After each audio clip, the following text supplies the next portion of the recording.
the OOPS concept yesterday, whatever we discuss. That is we discuss about the interface, polymorphism, not an abstraction, polymorphism, inheritance, and encapsulation.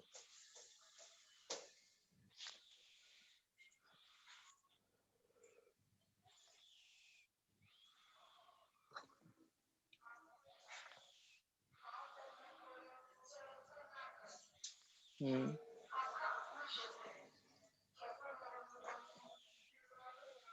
कोई problem थोड़ा ना है किसी को कुछ.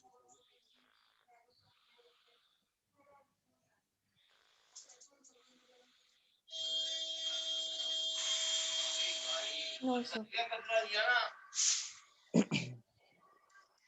Okay, चलो well and good.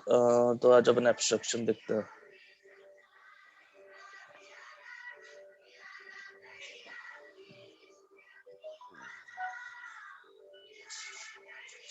So abstraction की अगर बात करें तो नॉर्मल टर्म में एब्स्ट्रक्शन क्या होता है? If anyone can help me out.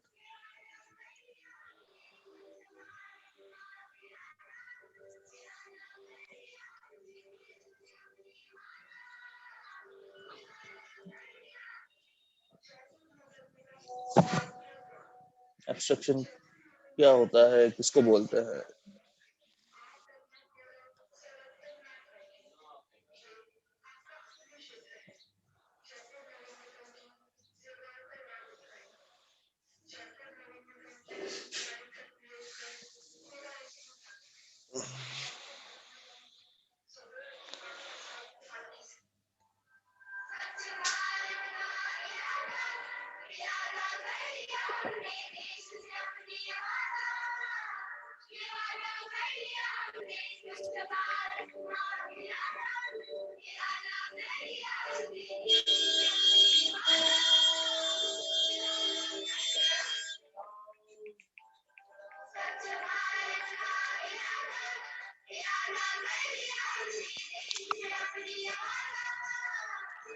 आप रिस्पॉन्स तो करा करो अगर कुछ पूछते हो तो दीपक सर.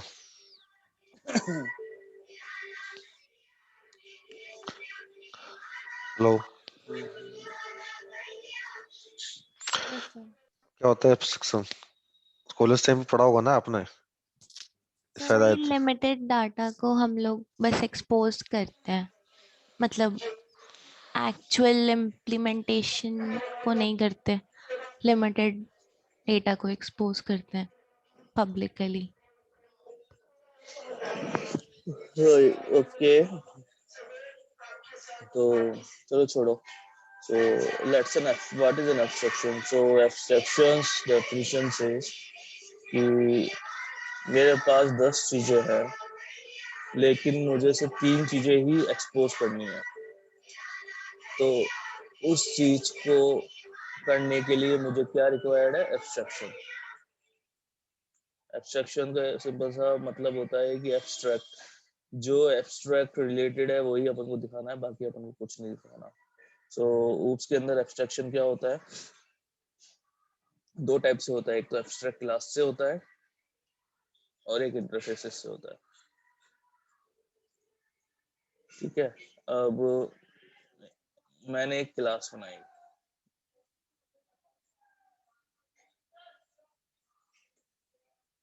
ठीक है, इस क्लास के अंदर मैंने क्या किया? 4 मेथड बनाए.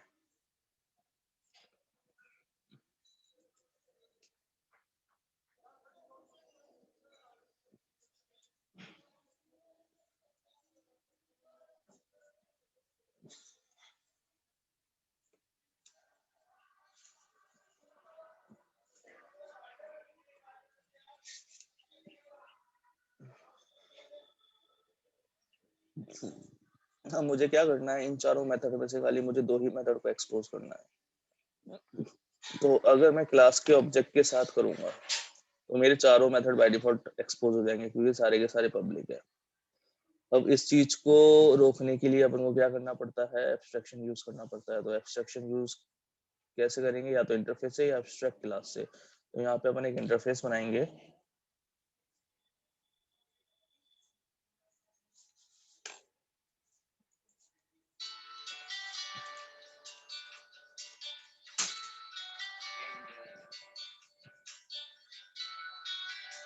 और इस इंटरफेस में मैं खाली जो मेथड मुझे एक्सपोज करवाना है वही मैं यूज करूंगा। मुझे एक तो करवाना है और एक करवाना है।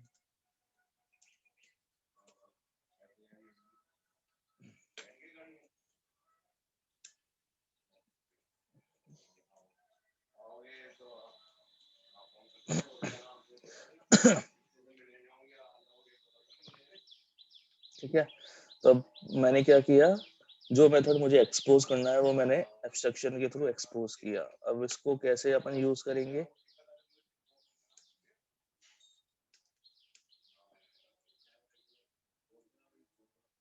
ठीक है।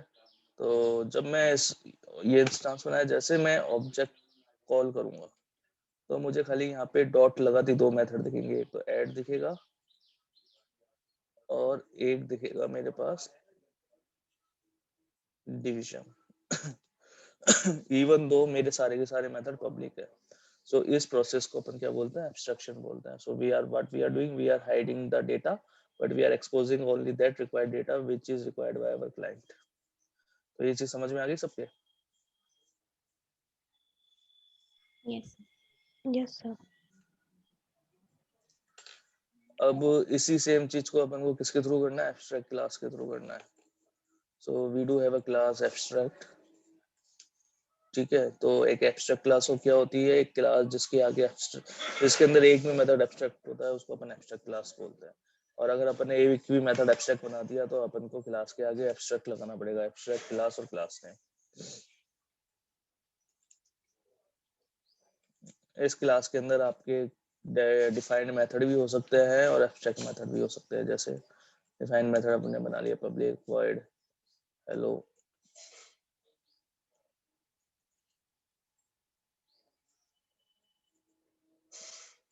और मैंने दो एब्स्ट्रैक्ट मेथड बना लिया।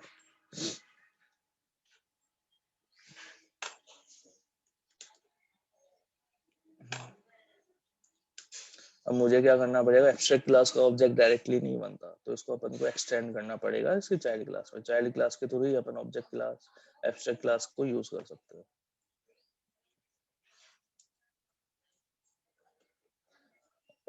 और ऑब्जेक्ट कैसे बनाएंगे, ऑब्जेक्ट अपन ऐसे बनाएंगे। तो अब मुझे ये दो मेथड तो दिखाई देंगे, साथ में हेलो मेथड और विजिबल होगा। तो अगर मैं ऑब्जेक्ट डॉट हेलो, तो वो मेथड अपन को क्या रिटर्न देगा, प्रिंट। तो इस केस में एक लिमिटेशन है, लिमिटेशन यही है कि आप इंटरफेस तो मल्टीपल इंप्लीमेंट कर सकते हैं लेकिन एब्स्ट्रैक्ट क्लास हमेशा एक ही एक्सटेंड होती है क्योंकि ऊप्स मल्टीपल इनहेरिटेंस को सपोर्ट नहीं करता। दूसरा एक्सटेंड के साथ ये एडवांटेजेस है कि अगर यहाँ पे कोई मेथड्स हैं जो आपको हमेशा चाहिए तो आप उस कॉमन मेथड्स, तो उन कॉमन मेथड्स को आप एब्स्ट्रैक्ट के अंदर लिख सकते हो। तो ये क्लियर है दोनों? Yes sir. तो this is what an abstraction है। तो एब्स्ट्रक्शन हमेशा किसी भी लैंग्वेज में दो टाइप से होता है, आइदर फ्रॉम द इंटरफेस और either from a abstract class.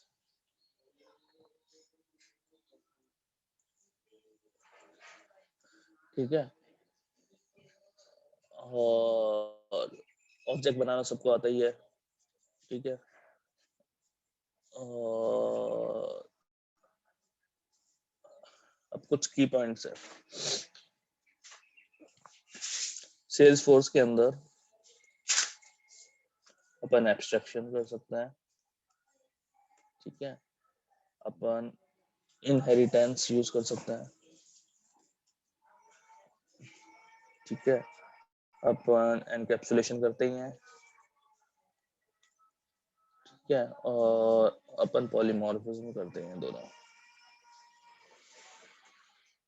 अब इसमें एक स्पेशल चीज है, अपन जावा के अंदर क्या करते हैं, एक्सटेंड कर लेते हैं कोई सी भी क्लास को, लेकिन सेल्सफोर्स में अपन कोई सी भी क्लास को एक्सटेंड नहीं कर सकते क्योंकि बाय डिफॉल्ट सेल्सफोर्स के अंदर सारी की सारी क्लास क्या होती है, फाइनल इन नेचर होती है। आप उसकी डेफिनेशन एक्सटेंड करके नहीं कर सकते, बना चेंज कर सकते। तो अगर अपन क्लास को एक्सटेंड ही नहीं कर सकेंगे तो अपन कैसे यूज करेंगे, तो उसके लिए अपन को सेल्सफोर्स ने प्रोविजन दिया है कि आप खाली एक्सटेंड करना है तो या तो आप एब्स्ट्रैक्ट क्लास को एक्सटेंड करोगे जो अभी अपन ने एग्जांपल देखा था, या अपन वर्चुअल क्लास को एक्सटेंड करेंगे। अब वर्चुअल क्लास क्या होती है? वर्चुअल क्लास और एब्स्ट्रैक्ट क्लास में डिफरेंस दिखता है। तो मैंने एक क्लास बनाई एब्स्ट्रैक्ट, तो अपन ने एब्स्ट्रैक्ट की डेफिनेशन जो पढ़ी थी उसमें ये बोला था कि आपके इस क्लास के अंदर कोई से भी मेथड्स हो सकते हैं। जैसे एन एग्जांपल मैंने पब्लिक वॉइड हेलो बनाया, ठीक है, और साथ में मैंने एक एब्स्ट्रैक्ट मेथड बनाया क्योंकि एब्स्ट्रैक्ट लगा रहा हूँ तो एब्स्ट्रैक्ट मेथड होना जरूरी है,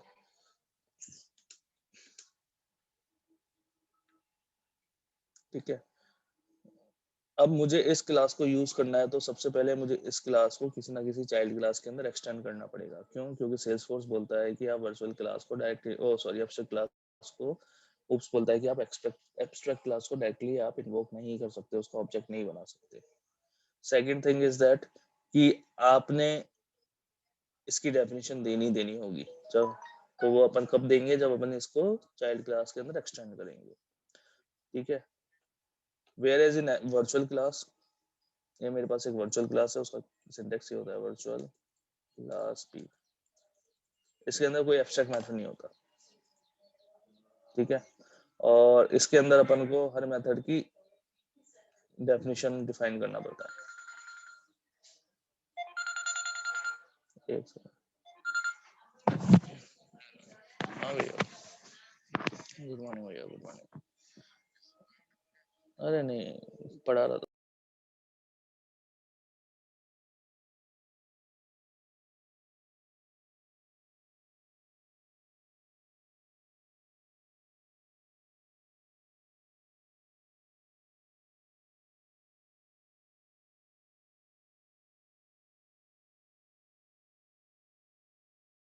तो वर्चुअल क्लास के अंदर अपने पास सारे के सारे मेथड्स होते हैं, उन मेथड्स की डेफिनेशन देना जरूरी है।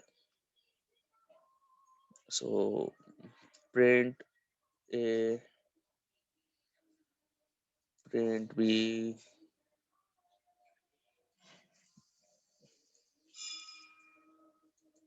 प्रिंट सी, ठीक है। सेल्सफोर्स बोलता है आप वर्चुअल क्लास को यूज एक्सटेंड कर सकते हो। तो अपन क्या करेंगे, एक क्लास बनाएंगे डी, इसमें एक्सटेंड करेंगे वर्चुअल क्लास भी। अब इसका बेनिफिट ये है, जब अपन एब्स्ट्रैक्ट क्लास को कर देते तो एब्स्ट्रैक्ट क्लास के अंदर अपन को इनकी डेफिनेशन देनी थी, ठीक है। अब मुझे क्या रिक्वायर्ड है कि मुझे बाय डिफॉल्ट किसी ना किसी क्लास की डेफिनेशन रखनी है, या तो मैं वो डेफिनेशन यूज करूंगा या मैं उसको ओवरराइड करूंगा। तो जब अपन वर्चुअल क्लास को यूज करते हैं, अगर मैं इसका ऑब्जेक्ट बनाऊं, कैसे बनाऊंगा? वही बी, एक object instance equal to D, new D. तो उसमें मुझे सारे के सारे मेथड दिखेंगे। अब मुझे क्या करना है, मुझे इन मेथड को यूज करना है तो डायरेक्ट यूज कर लूंगा, अदरवाइज मुझे इनको ओवरराइड करना है। तो हेलो वन और हेलो वन, इनको मैं ओवरराइड कर सकता हूँ मेरी चाइल्ड क्लास में, जो कि है मेरी डी क्लास। तो इसका एक यही बेनिफिट है कि अगर आपको कोई बाय डिफॉल्ट इम्प्लीमेंटेशन देनी है और ओवरराइड भी करना है तो you always have to go with virtual class. Otherwise abstract class abstraction के लिए होता है, वो एक अलग मैकेनिज्म है, ठीक है। और इसके अलावा मेरी नॉर्मल क्लास कभी भी सेल्सफोर्स के अंदर एक्सटेंड नहीं होती। जैसे मैंने एक क्लास ए बनाया और एक क्लास बी बनाया, अब क्लास ए को एक्सटेंड करना है पी में तो वो सेल्सफोर्स नहीं करने देगा। ठीक है, तो ये क्लियर है सबको, abstract class and virtual class. Yes sir. Yes sir. और इसके बाद ऊप्स के अंदर, सेल्सफोर्स में ऊप्स में कुछ नहीं होता, कोई स्पेशल नहीं है, बस यही एक स्पेशल चीज थी, ठीक है, कि आप नॉर्मल क्लास को एक्सटेंड नहीं कर सकते। और सेल्सफोर्स के अंदर सारी class by default final in nature होती है, ठीक है। तो ये अपना ऊप्स कंसेप्ट यहाँ पे खत्म है। अब राकेश सर, अब क्या करना है अपन को ऊप्स के बाद? सर एक सेकंड है ना, मैं आपको बताता हूँ।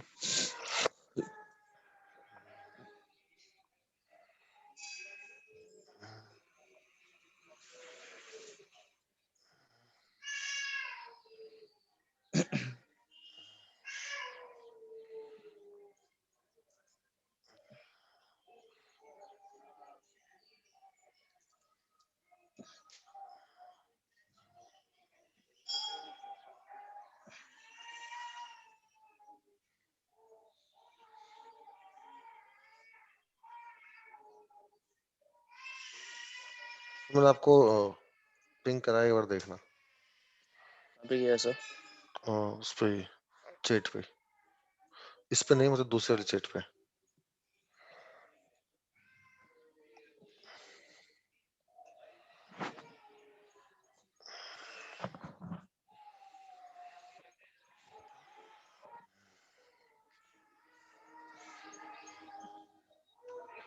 ठीक है, अब अपन देखते हैं, सबको primitive and non primitive data type पता है, राइट? कल अपन ने डिस्कस भी किया था इसके रिगार्डिंग। तो उसके अलावा अपने पास यहाँ पे होता है कलेक्शन। तो बेसिकली कलेक्शन क्या होता है? कलेक्शन अपन को हेल्प करता है डेटा को कलेक्ट करने के लिए, ठीक है।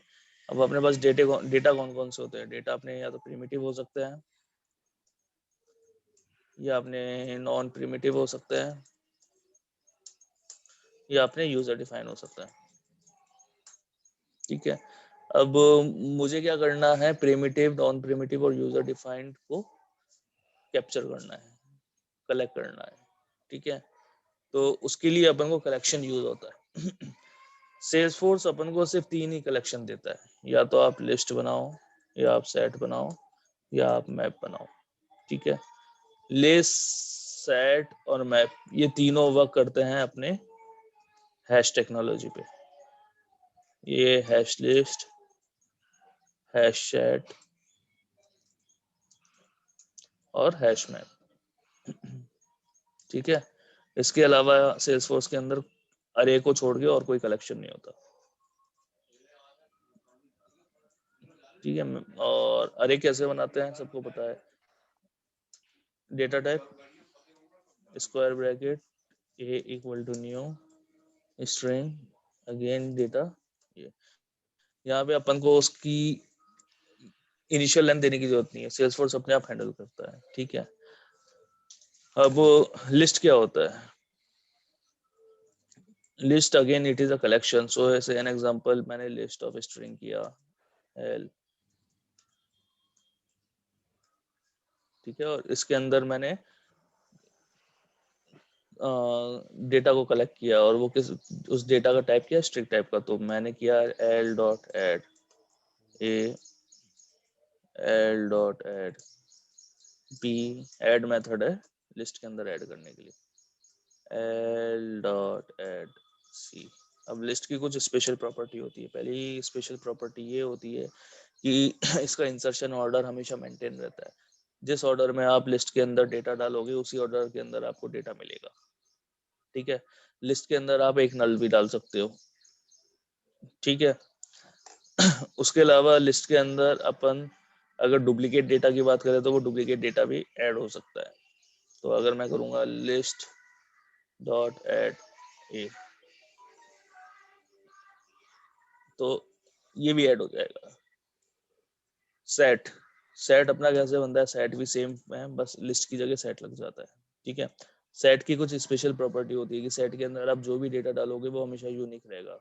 अगर मैं ऊपर वाला डेटा सेट के केस में डालूंगा, तो मैंने डाला ए बी सी, फिर दोबारा ए डाला, तो ए को एक्सेप्ट नहीं करेगा। क्यों? क्योंकि उसके पास ए ऑलरेडी एग्जिस्ट करता है, ठीक है। बट सेट के अंदर आपका इंसर्शन ऑर्डर कभी भी मेंटेन नहीं रहता। जिस ऑर्डर में आप इंसर्ट करोगे, उस ऑर्डर में आपको डेटा वापस नहीं मिलेगा। उसके अलावा किसी भी ऑर्डर में भी डेटा मिल सकता है, वो अनप्रिडिक्टेड होता है, ठीक है। तीसरी चीज होती है अपनी मैप। मैप अपना की वैल्यू पेयर होता है। ये अपनी की है, ये अपना वैल्यू है। आप की और वैल्यू दोनों कोई सी भी बना सकते हो, ऐसी कोई कंपलसरी नहीं है, कि लिमिटेशन नहीं है कि अपन खाली यही की रखेंगे। बस वो जो की है वो हमेशा यूनिक होनी चाहिए, ठीक है। अब ये मैंने मैप बनाया, इसका सिंटेक्स ये होता है।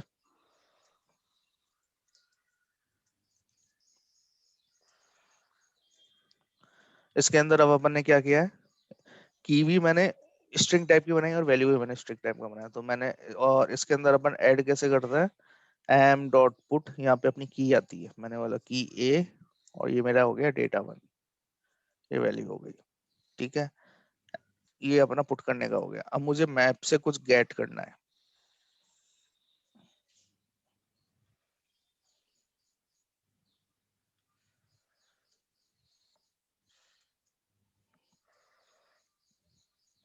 तो मैं कैसे करूंगा, m डॉट गेट, यहाँ पे की डालूंगा, तो ये मुझे क्या रिटर्न करेगा, डेटा 1 रिटर्न करेगा। लिस्ट में से अपन को गेट करना है, तो लिस्ट हमेशा इंडेक्स पे काम करती है, तो list dot gate 0, list dot gate 1 ऐसे चलेगा। सेट भी कैसे चलेगा, लिस्ट की तरह चलेगा, set dot gate 0, set dot gate 1। But map किसके तरह चलेगा, मैप अपनी कीज के बिहाफ पे गेट करवाएगा चीजों को, m dot gate a, m dot gate d, तो ये मुझे रेस्पेक्टिव स्टोर डेटा दे देंगे। ठीक है, तो इसकी हमेशा जो की होनी चाहिए वो यूनिक इन नेचर होनी चाहिए। अगर आपने यहाँ पे ये डाला d की जगह a डॉट डेटा 1 डेटा 5, तो ये क्या करेगा, पुरानी वैल्यू को ओवरराइट कर देगा। ठीक है, और इसमें ओवरराइड का कंसेप्ट नहीं है, उसमें ओवरराइड करना है तो आपको क्या करना पड़ेगा, उस पर्टिकुलर इंडेक्स के ऊपर जाके ही वैल्यू को ऐड करना पड़ेगा सेट में और लिस्ट में। तो ये चीज क्लियर है सबको, यस सर। कलेक्शन। ठीक है, उसके बाद आता है यूजर डिफाइन। प्रिमिटिव देख लिया, प्रिमिटिव अपने क्या होता है, जो इंटीजर होता है।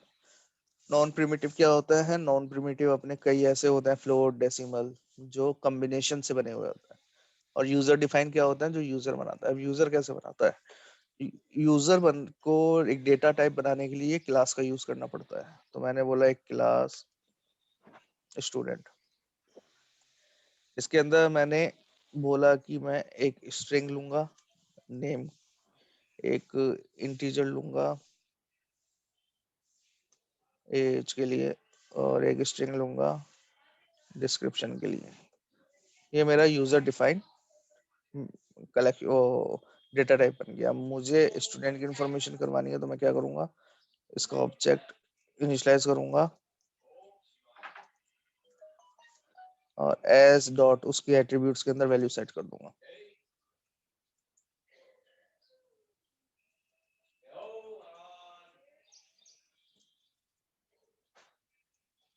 ठीक है, इसको मैं मल्टीपल टाइम भी इनिशियलाइज कर सकता हूँ।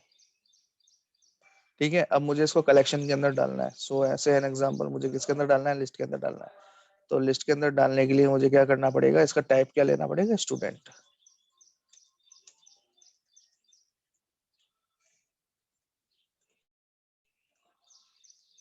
अब मैं एल डॉट एड ये कर सकता हूँ, S1 से एन एग्जांपल S2 S3।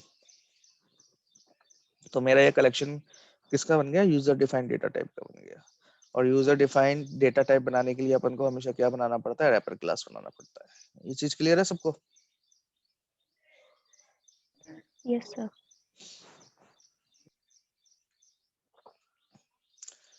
ठीक है, और सेल्स फोर्स के अंदर अपने पास एक ही कंसेप्ट होता है इनर क्लास का। तो मैंने बोला क्लास ए, ठीक है, क्लास बी। आप इसके अंदर एक और इनर क्लास बना सकते हैं। ठीक है, लेकिन आप मल्टी लेवल नहीं बना सकते, इसके अंदर क्लास बी नहीं, सी नहीं बना सकते।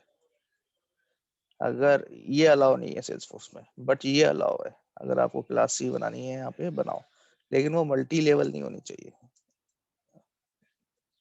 वो उसके बाहर होनी चाहिए। तो यहाँ पे आप मल्टीपल बना सकते हो लेकिन मल्टी लेवल नहीं बना सकते। एक के अंदर ये इनर क्लास हो सकती है, लेकिन एक के अंदर इनर क्लास के अंदर एक इनर क्लास नहीं हो सकती। This is not allowed by Salesforce. ठीक है,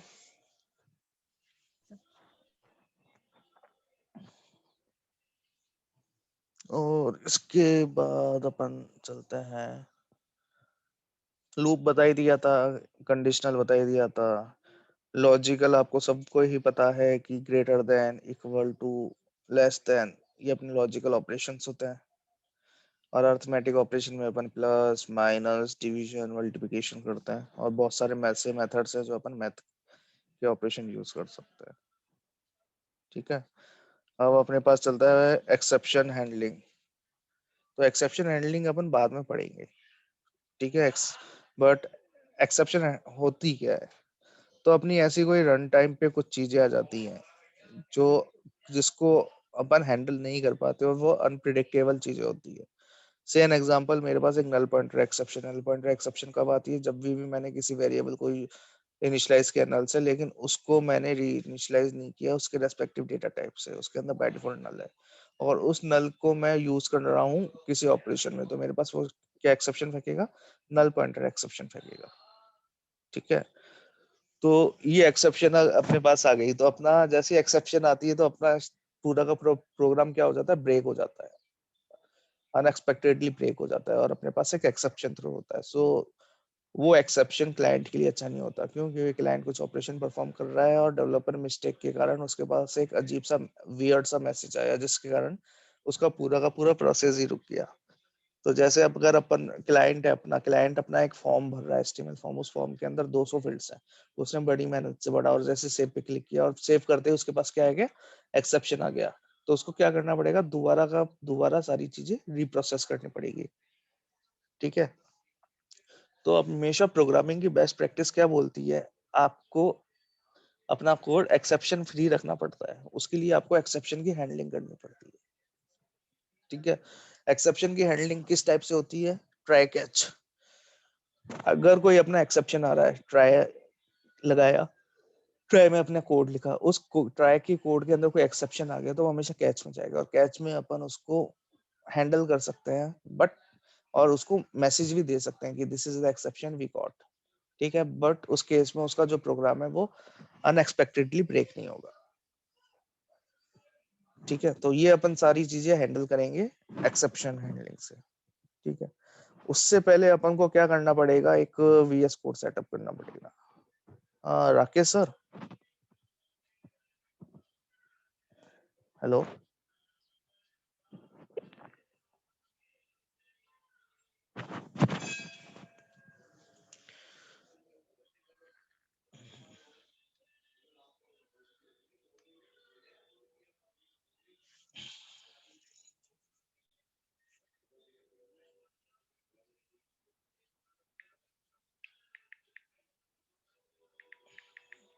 ठीक है, चलो वो है नहीं, तो वीएस कोड अपना एक एडिटर है, उसको अपन यूज करेंगे अपने डेवलपमेंट के लिए। तो आपको क्या करना है सभी को?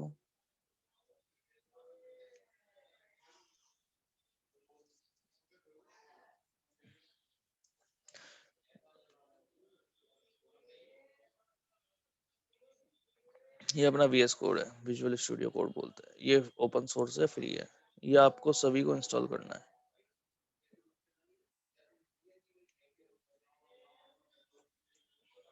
ठीक है, इस चीज को आप नोट करो और इसको बुकमार्क कर लेना।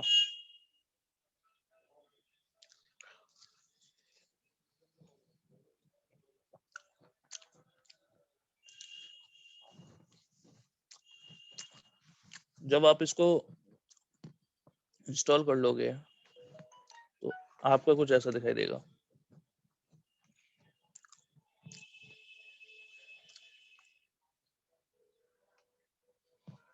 ठीक है, अब आपको क्या करना है? एक एक्सटेंशन इंस्टॉल करना है। उसके बाद यहाँ पे जाना, इस आइकन पे, और इस आइकन पे सर्च करना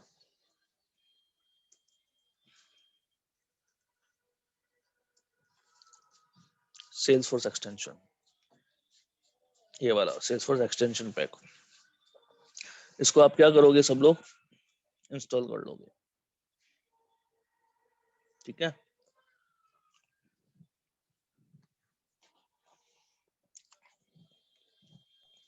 ओके सर। फिर आपको क्या करना है? एक डेवलपर कॉक बनाना है, एम्प्टी नया। बना लिया। अब उस ऑक को अपन को क्या करना है? इस वीएस कोड के साथ लिंक करना है। तो जब आप ये एक्सटेंशन पैक को इंस्टॉल कर लोगे, इंस्टॉल करने के बाद आप क्या करना? फाइल पे जाना, न्यू प्रोजेक्ट, यहाँ पे फाइल पे जाना और सेव वर्क स्पेस एज करना। जैसे क्लिप्स में अपन वर्क स्पेस बनाते थे वैसे इसमें, और एक डेडिकेटेड फोल्डर लोकेशन दे देना और वहां पे जाके इस फाइल को सेव कर देना। ये जो वर्क स्पेस है डॉट कोड है, इसको आप रीनेम कर लेना अपने नाम से। जैसे ये अपना आ जाएगा डेमो, या सेशन या ट्रेनिंग जो भी आप देना चाहो, इसको सेव कर लेना। सेव करने के बाद आपको क्या करना है,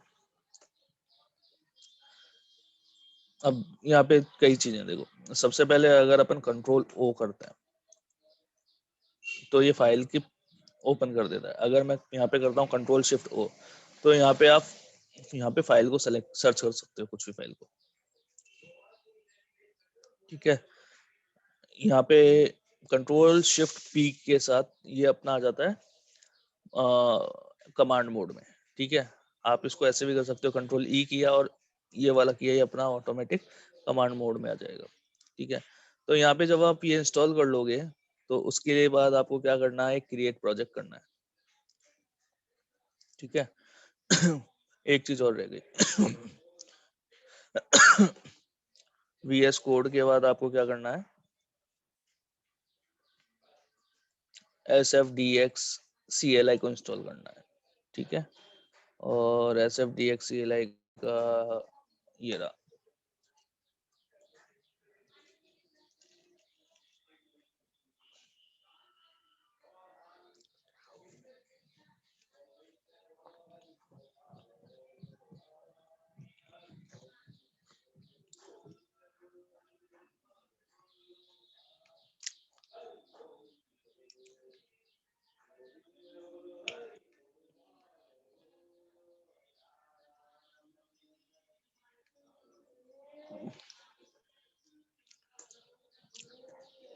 ठीक है। ये बाय डिफॉल्ट अपना एक टूल है जिसको आप नेक्स्ट नेक्स्ट नेक्स्ट करके चेंज कर दोगे, ठीक है।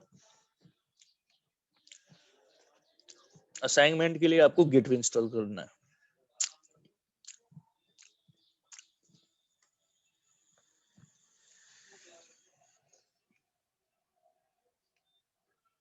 तो इसमें मैं आपसे जो भी असाइनमेंट मांगूंगा आप वो असाइनमेंट करोगे और अपनी डेडिकेटेड रेपोजिटरी में जाके पुश करोगे, तो यहाँ से आपको गिट की भी प्रैक्टिस हो जाएगी,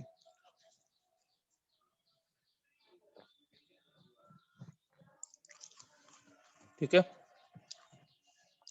तो कल के लिए आपको ये प्री रिक्वेस्ट है, कल आप आओगे, सबको सिस्टम से लॉगिन करना है और लैपटॉप से लॉगिन करना है। ये सॉफ्टवेयर होने चाहिए, क्योंकि कल ये कैसे यूज करेंगे कल मैं वो आपको बताऊंगा, ठीक है। सबको आया समझ में? Yes sir. Yes sir. तो कल अपन अपना VS कोड को सेटअप करेंगे और अपन एक प्रोजेक्ट कैसे बनाते हैं सेल्सफोर्स के अंदर वो देखेंगे, ठीक है।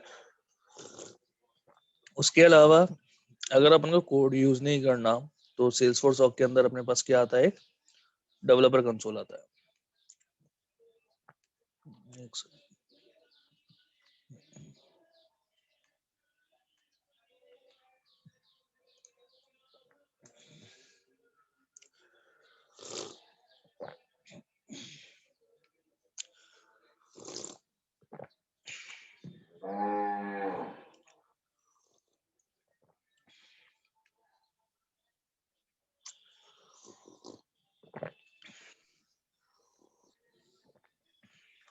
हेलो। हाँ सर। हेलो। हाँ, मैं ये बोल रहा हूँ, एक बार मैंने VS कोड के लिए तो वो इनको रिक्वायर्ड सॉफ्टवेयर बता दिया, हाँ एक बार आप डेवलपर कंसोल का छोटा सा इनको डेमो दे दो क्या होता है। ठीक है, 1 मिनट देना सर मेरे को।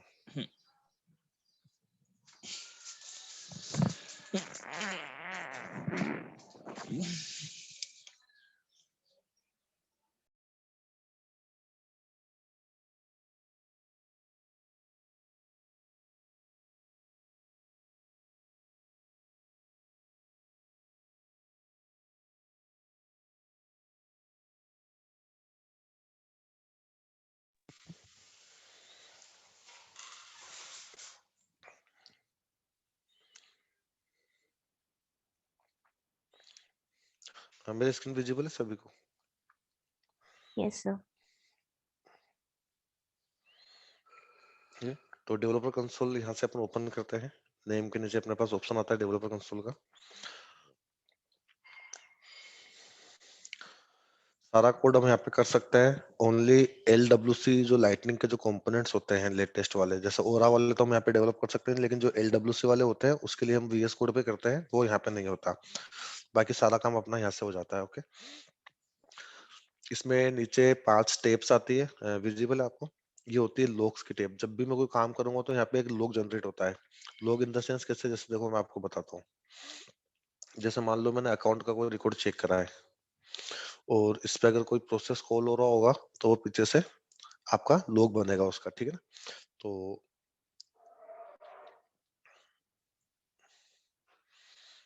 एक मिनट,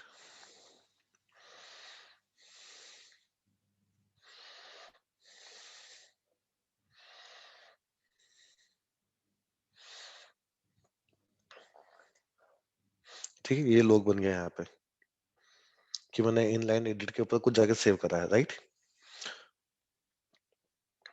तो यहाँ पे आपके लॉग्स बनते हैं। ये लॉग्स हमको तब काम आता है जब हम कोई मोस्टली चीजें डिबग करते हैं। डिबग इन द सेंस कैसे, जैसे मान लो मैंने कोई कोड करा है और मेरे को देखना है मेरा कोड किस वे में जा रहा है, तो मैं जगह जगह डिबग लगाऊंगा और डिबग से यहाँ पे फिर प्रिंट होते हैं मेरे। जब मैं इसके ऊपर डबल क्लिक करूंगा तो ये लॉग विंडो मेरी ओपन होगी और यहाँ पे मैं डिबग चेक बॉक्स के ऊपर चेक करूंगा तो डिबग रिलेटेड जो भी चीज होगी यहाँ पे आ जाएगी। अभी तक कोई डिबग लगा हुआ नहीं है इसलिए यहाँ पे आया नहीं। क्लियर है? इसी तरीके से टेस्ट, जब हम भी जितने भी हम जो कंट्रोलर्स लिखते हैं या फिर क्लासेस लिखते हैं उनके लिए हमको टेस्ट क्लास भी लिखनी पड़ती है। इससे हमारे को ये आइडिया होता है कि हमारा जो बिजनेस है वो हमारा सही प्रॉपर काम कर रहा है या नहीं कर रहा। टेस्ट क्लासेस भी अपन आगे पढ़ेंगे, अपने पास टॉपिक में है। तो जब भी हम टेस्ट क्लास रन करते हैं तो यहाँ पे उसकी हिस्ट्री आती है कि उस टेस्ट क्लास से कितने मेथड्स रन हुए, कितने पास हुए, कितने फेल हुए, सब कुछ यहाँ पे आता है। ये चेक पॉइंट्स, अगर हमको चेक पॉइंट्स लगाते हैं तो हम यहाँ पे देख सकते हैं कोड में हमारा कोड किस लाइन तक हमारा कोड आया है, कहाँ तक हमारा कोड चला है, ठीक है? तो इस चेक पॉइंट से हम चेक कर सकते हैं। ये हमारा क्वेरी एडिटर है। यहाँ पे हम कोई भी क्वेरी लगा सकते हैं जो हमारी एसक्यूएल क्वेरी होती है। ये सब चीज हमारे पास आगे आएगी। एक छोटा सा एग्जांपल लेके देखता हूँ मैं। Select ID name from account. तो ये मेरे पास अकाउंट्स के सारे रिकॉर्ड, जितने 30 रिकॉर्ड्स थे सारे सारे मेरे पास आ गए, ठीक है? उसके बाद अपने पास यहाँ पे मल्टीपल ऑप्शंस होते हैं ऊपर, जहाँ से मैं चीजें क्रिएट कर सकता हूँ। जैसे मेरे को नया क्या क्या बनाना है, या मैं apex class, apex trigger, visual force, page component, सब कुछ यहाँ पे आता है, ठीक है? आप बना सकते हो। कोई चीज आपको ओपन करनी है तो कंट्रोल हो, सारी चीजें एक साथ आपको विंडो में ओपन करनी है तो ओपन रिसोर्स पे कर दो। आपके पास जितनी भी चीज होगी LW से वगैरह आप सर्च करके वहां पे ओपन कर सकते हो, ठीक है? उसके बाद यहाँ पे एडिट में एक सर्च इन फाइल्स आता है। अगर आपको कुछ फाइल में सर्च करना है कि वो कीवर्ड आपको मिलता है या नहीं मिलता, तो आप यहाँ से सर्च कर सकते हो। जैसे मान लो मैंने कोई कीवर्ड सर्च करा अकाउंट का, तो जितनी भी फाइल्स में अकाउंट लिखा हुआ होगा यहाँ पे आ जाएगा। फिलहाल ऐसा कुछ है नहीं कि मेरा कोड खराब हुआ नहीं है, नहीं और के, ठीक है? ये डिबग के हैं। तो ये अपना डेवलपर कंसोल था। बाकी तो इसमें कुछ ऐसा है नहीं। डिबग के लिए है, जैसे अगर मेरे को, जैसे यहाँ पे लॉग से अगर मेरे को लॉग क्लियर करना है यहाँ पे, तो यहाँ पे आता है क्लियर का ऑप्शन। इस पे क्लिक करूंगा तो लॉग क्लियर हो जाएंगे। इस तरीके से कोई भी नई क्लास क्रिएट करनी है तो फॉर एग्जांपल मैं यहाँ पे जाऊंगा, अपेक्स क्लास पे क्रिएट करूंगा, यहाँ पे अपेक्स क्लास का नाम दूंगा।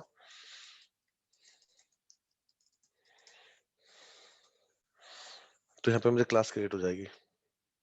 ओके, दीपक सर, हेलो। हाँ सर। हाँ सर। हाँ सर, बस यही था, बाकी असाइनमेंट दे दिया। हाँ सो कल जो बेसिक टर्मिनोलॉजी है वो बता दी है। कल से अपन को अपेक्स की प्रोग्रामिंग थोड़ी चालू करवानी है, क्लास कैसे बनती है अपेक्स में, ये सब चीजें। ठीक है सर। ठीक है, तो अभी के लिए ऑलरेडी असाइनमेंट मैं तो दे चुका हूँ, अगर आपको कुछ देना है तो आप दे दीजिए। नहीं सर, आपने दे दिया, ठीक है। VS कोड आप सब लोगों ने इंस्टॉल कर लेना, या ऑलरेडी इंस्टॉल होगा आप लोगों के पास, आप काम करते हो तो VS कोड, उसके जो दीपक सर ने बताया साथ में सपोर्टिंग टूल्स है वो आपके पास होने चाहिए। प्लस आपने एक डेटा लोडर भी, डेटा लोडर तो आई थिंक आपने बता दिया आपको, तो यस सर। वो कोई दिक्कत नहीं है, ठीक है? तो VS कोड और सपोर्टिंग टूल्स जो दीपक सर ने आपको बताया उसको इंस्टॉल करके उसको कनेक्शन बना के आपने रेडी रखना है ना। तो फिर कल अपन इस पे कोडिंग पे काम स्टार्ट करेंगे। Okay, okay sir. ठीक है। Thanks all of you.